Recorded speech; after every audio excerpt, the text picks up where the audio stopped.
Hey guys, it's John Charbel from Old Dogs. Shout out to T-Roy's. Make sure you use our discount code OldDogs5 for 5% off. I have a pure Azamina deck profile here today. I went top 8 at Castle Hill Regionals. So let's get into it. I play 2 Dear Bellstar Vengeance, 3 Wanteds, 3 Hollowed, and 3 Dear Bellstar, as well as 3 Deception. So this is your main engine. Not every card is a 1-card starter. These 2 aren't, but these 3 are. Essentially, you want to see these cards in your hand going first. Any combination of these cards are full combo, so you want to make sure that you see these cards. I play 1 Snake Eye, 1 Philia Dear Bell, 1 Do You Build the White Witch. She's very good into Mitsurugi. I'm not really going all in on her in this profile. It's more so an Azamina list. I'll explain her more in just a second. 1 Queen. You have to play this card. It's mandatory. You can't play the deck without it. Essentially, what you want to do with it is, if you already have Hollowed in hand, you want to use Deception to tribute a monster to search it. It will count as 2 Sinful Spoils, because it itself is triggered as a Sinful Spoil, so you usually end up with 3 Sinful Spoils if you just have this card in rotation. It's a really good card, so I would not play the deck without it. 1 Daggers. Seeing a lot of people play 3 of this. It's a big mistake. You only need 1. This is more of a win more sort of card. Yeah, okay, it's pretty good as a pseudo starter, but you want to open this more than this.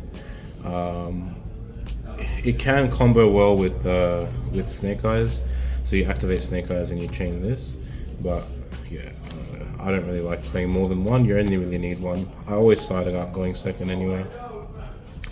Time for the MVPs of the day. So as I said, I'll get more into this card. The Trap and the Abeals. So many people don't know what this card does.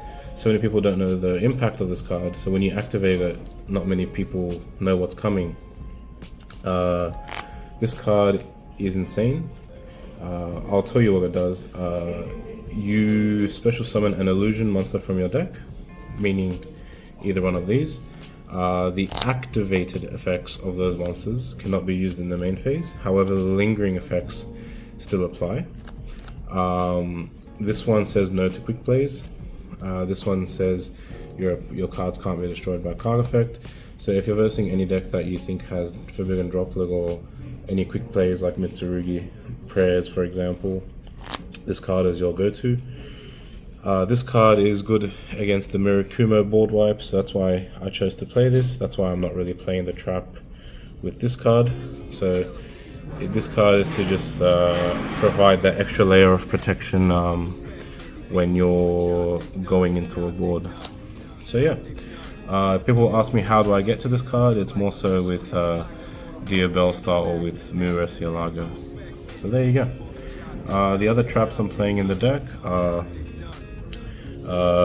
Silvera, Morian, and Determination. These 2 are no-brainers in the deck. You have to play the deck with this. This card, however, not many people know about it. If you ever verse me at a locals or a regional or ICS, this card is the cover card for my profile. This card is very good at playing into 4/4. So what I do is I activate Deception. Let's say I tribute a monster. If they want to 4 me, or if I know they want me to play 4, instead of searching Hollowed, I search this one. I then set it on my opponent's turn, and on their turn I summon Saint Azamina. What this card does is you shuffle back Sinful Spoils in your graveyard and Banished to essentially do what Hollowed does. It also has a graveyard effect, where if you banish it, you can reset any Sinful Spoils from your graveyard. Can't be used that turn, but it's the Sinful Spoils that you want on the field to be used as material for Hollowed. So this card is uncuttable. It's also a good side out going second, so it's a very good card. Onto this card. This card is was my 41st card. It's more so just to play Chaos Angel. Moving forward, I'll probably take it out of the deck. Yeah, it came up once or twice today, but it's not necessary for the deck. Honestly, I would play more Sinful Spoils than this card if I had the chance to. So yeah, this card is very flexible. You don't have to play it. Now for the non-engine. Non-engine, I'm playing. Let me just clear this up real quick. Non-engine, I'm playing 1 Cold Buy, 3 Impulse, 3 Foros, 3 Imperm, 3 Ash, and last but not least, 3 Lava Golem. This deck does not normal summon, so Lava Golem is a very good bonus, especially like when you're going siding out for second, you instantly have 6 cards to side out, so this helps a lot with your side out patterns. This card is very good in general.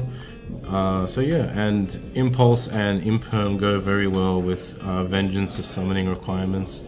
Vengeance needs a trap and a spell to be banished to be able to summon it.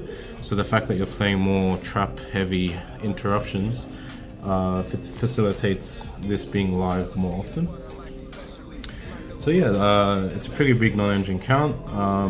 If I had to change something, maybe I would change this for a Triple Tactics. I'm playing Triple Tactics in the side deck anyway, but this card is very cuggable. You can play a more non-engine if you really wanted to. You could take these out and play like Nibiru or something else. So yeah, that's the main deck. Moving on to the extra deck. We got the 2 generic staples in any deck, SP and Typhon. Typhon comes up a lot in this deck particularly because you want to have a grind game sort of thing. So if they do end up outing your Saint Azamina, Typhon is your go-to. With this deck, you only really need to live 1 turn to win, so don't underestimate the impact of Typhon. Onto the Azamina fusions. 1 Muresielago. This card is your bread and butter of the deck. It searches an Azamina, searches a Sinful Spoils. It's very good going second because you can crash it into your opponent's monsters to search an additional time. It's also a pseudo skill drain if you have this card out on the field. But I'll get more into that card later. So yeah, this card is very versatile. You have to play it. I might bump it up to 2, but for now it's good at 1. Once Ilya Silva, she doesn't need any explaining. She's just an Omni Negate. 1 of the card that no one ever plays.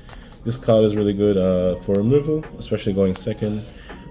In the grind games where both you and your opponent brick, it's a really good card to summon because you just keep adding back material every standby phase.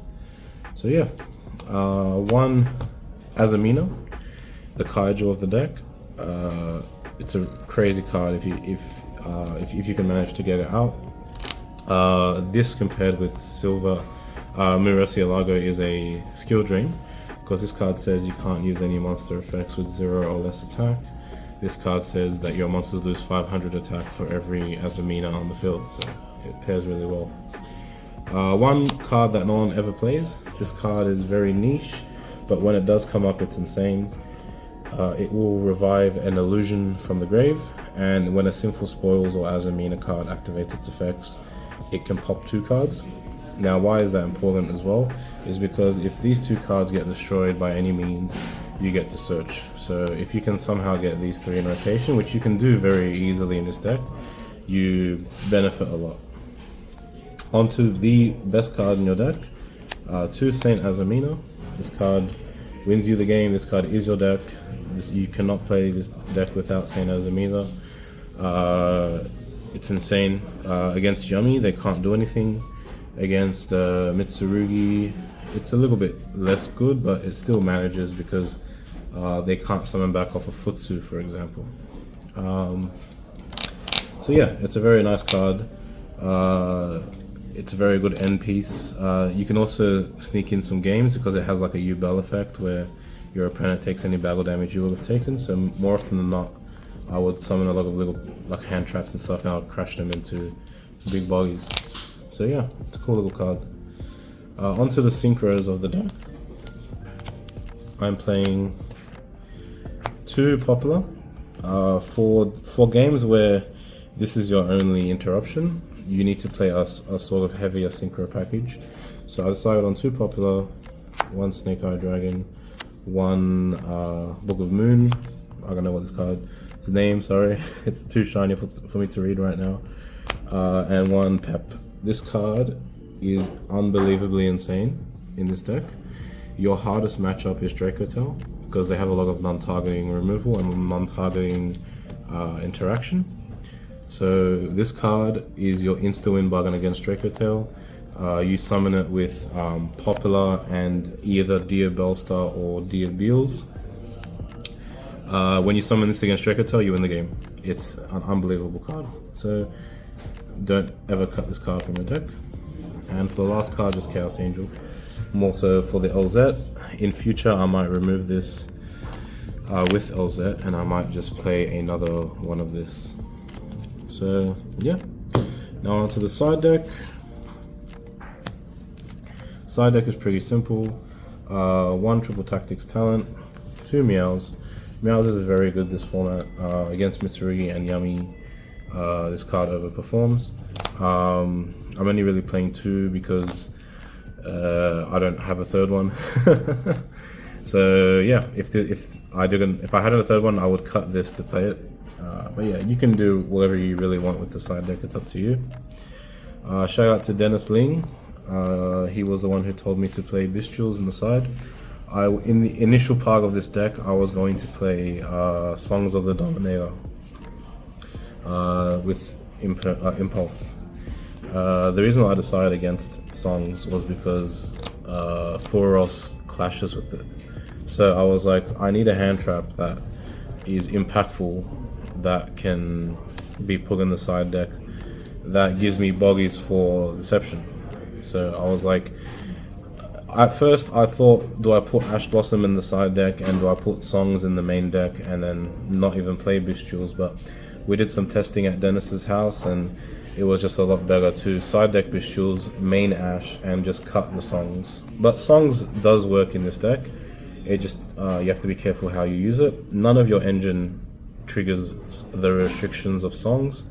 So you can play Songs if you really wanted to, but I feel like this is the correct way. 3 Droll, 3 Fenrir, standard cards. Although yes, Impulse does lock you out of Fenrir's,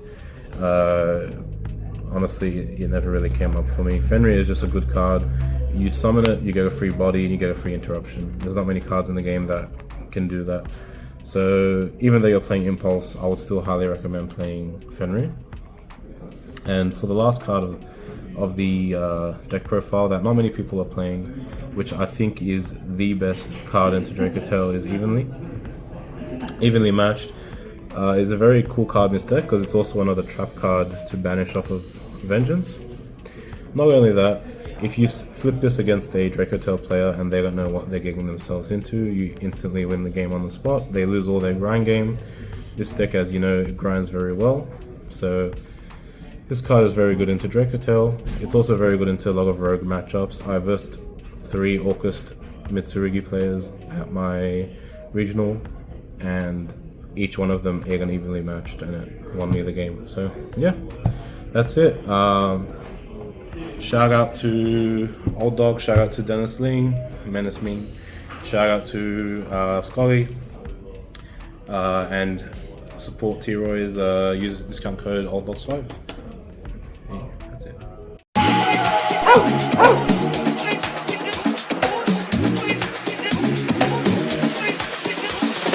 They came bounding over.